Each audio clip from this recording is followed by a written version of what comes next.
Hi guys, and welcome to your daily tarot reading for Friday the 30th of December. I think it's quite fitting to use the Wheel of the Year tarot for today's reading. So I'm just going to shuffle these cards a few times so we can see what the tarot wants you to be aware of and what energy you'll be working with on this day. So let's have a look. Right, the first card is the Moon, the Fool, oh, and the Ace of Pentacles. Wow. Okay, so two major arcana cards and then an ace card. The major arcanas are big life themes. So the Moon is about using your intuition to overcome difficult situations, to kind of beat fear and to continue your progress. Then the Fool is that moment where you feel like, okay, I have the energy and the motivation to start something completely new, even if I don't know all the details yet. It's a really encouraging card that says you're ready to start again. And it's interesting that they've put him in a wheel here because this cycle is endless. You don't always tap into it, but there's this constant movement towards change and growth that we sometimes roll with, and at other times we kind of get stuck in our circumstances. So this means that there's a kind of clean slate. You're looking to the future in a very broad way, and it's based on what excites you and where you feel you have a control over your practical circumstances. So particularly the areas of work and finance. You can see all the coins here, your living situation, any travel plans or plans to move, your own physical health. Those are all areas where you can exercise a lot of control, beat back any fears, listen to your guidance instead, and really make a lot of progress. The ace cards are also gifts from the universe, so it represents some sort of a blessing. So because it's the Ace of Pentacles, it indicates that you have some sort of opening in your career that you can work with. So some opportunity is likely to come to you. You may have discovered something about your finances that takes the pressure off a little bit, or you may receive guidance that says, hey, maybe go in this direction. It will work better, and it actually seems very motivating and even fun. So the Moon card is the 18th card in the major arcana. So by the time you get to this, you're very, very experienced. This is the beginning of the Fool's journey. This is very near the end. So I love the way they've depicted this because the Moon in a crescent like this can often represent fear in the tarot.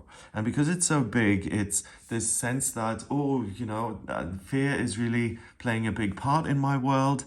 I'm anticipating something that I'm not an expert in. I may be a bit nervous about certain things that are in place at the moment. And she's using this crescent and she's turning it into a toy almost, or she's making it her plaything.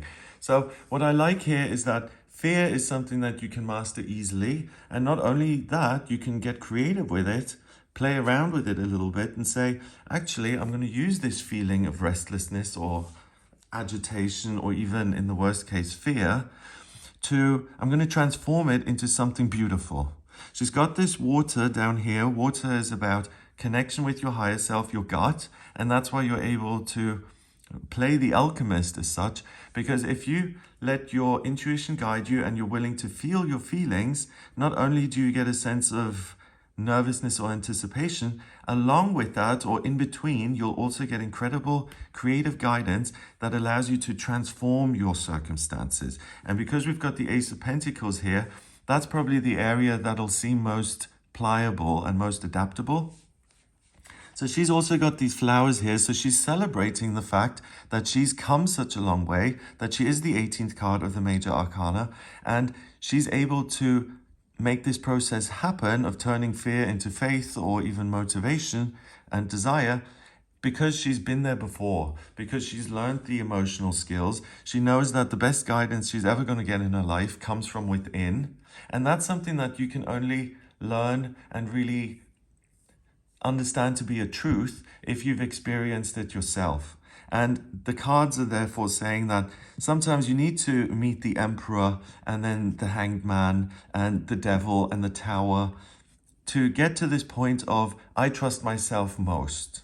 If I'm on my side, I'm always going to kind of have my own interests in play, and it's important for me to listen to my guidance. It's just as significant as listening to an employer or looking at my practical circumstances. So this means that the moon is right there, and if there are any things that you're unsure about, connect within, close your eyes, meditate, dance, do yoga, whatever it is that works for you, go swimming. Everyone's different, but it's that sense of warmth and connection, and everything's going to be okay because I have my own guidance on board. And as long as I'm true to myself, things are going to be okay. And that process then moves you to the first card in the major arcana. Technically, the first card is the Magician because it's the number 1, right? And people always say the Fool as 0 can come at the very beginning or at the end. But I've never seen it appear at the end after the World card. And I understand what they're saying about that because it's 0. It's this endless cycle. It can be at the beginning or at the end. It's that moment of one cycle closes and shifts and another one begins. So it does make sense. But I feel it's, well, more appropriate at the beginning because you need that sense of I feel inspired to then actually do anything. So that's what the Fool gives you. It's this endless enthusiasm, beautiful environment which allows you to move forward or to choose your options. But the problem with the Fool is, yes, it's great that he's so energized and pumped up, but he never has any of the details. Usually he's walking off a cliff because he's looking up into the sky. He's got provisions on his back in this little bag. That's never enough. The dog is with him, not even on a lead. So he doesn't have the experience. He doesn't have the knowledge that if I try something, it may fail and turn out disastrously. So I have to have my homework and I have to have my facts and all of those things. That's something that he learns the hard way, unfortunately.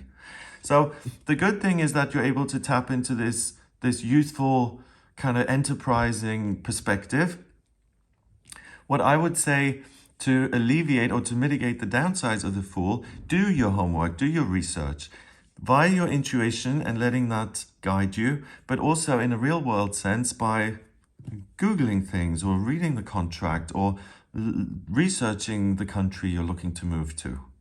So as long as you include both, you really can't go wrong. Fundamentally, the thing that's at the center here is I want to start a fresh chapter in my life. Finally, the Ace of Pentacles does say any of those earthy factors are going to respond most to your will. So I want to change my job. So going on the internet and looking at the job boards, that's an area that's likely to offer you a lot. What doesn't offer you so much, well, the moon is water and its connection. So I also think the other gift that you can move forward with is if you want to start new relationships, if you want to alter some of your relationships to make them more loving, those are the areas that are most supported. There's no swords here and there aren't any wands either. So life purpose, I think, is provided by the Fool. So this desire to do something meaningful for yourself. But swords, I really don't see. So swords is the element of air. It's communication, ideas, thinking, reading contract. That's the thing I feel you have to deliberately insert into this day to have a very rounded and successful overall energy to work with. So this is a blessing. Look at anything that has some sort of practical presence in your life, whether it is your house or your body or the country, whatever it may be that you're looking to make changes with. And yeah, enjoy the motivation that is given to you kind of free of charge. You don't really need to do very much.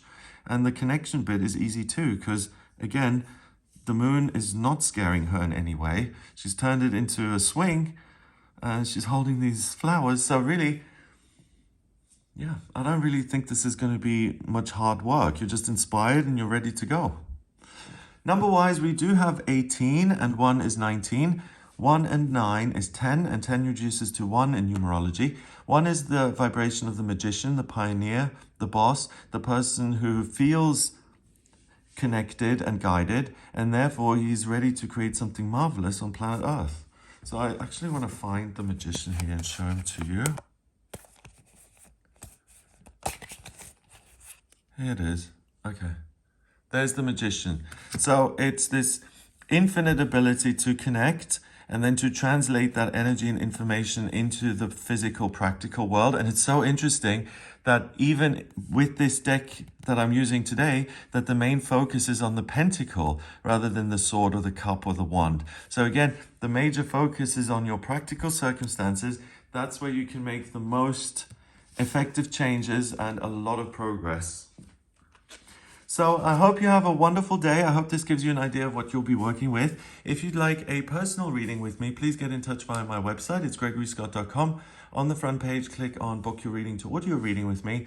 And if you like this video, then give it a thumbs up. Please hit subscribe and share the video online.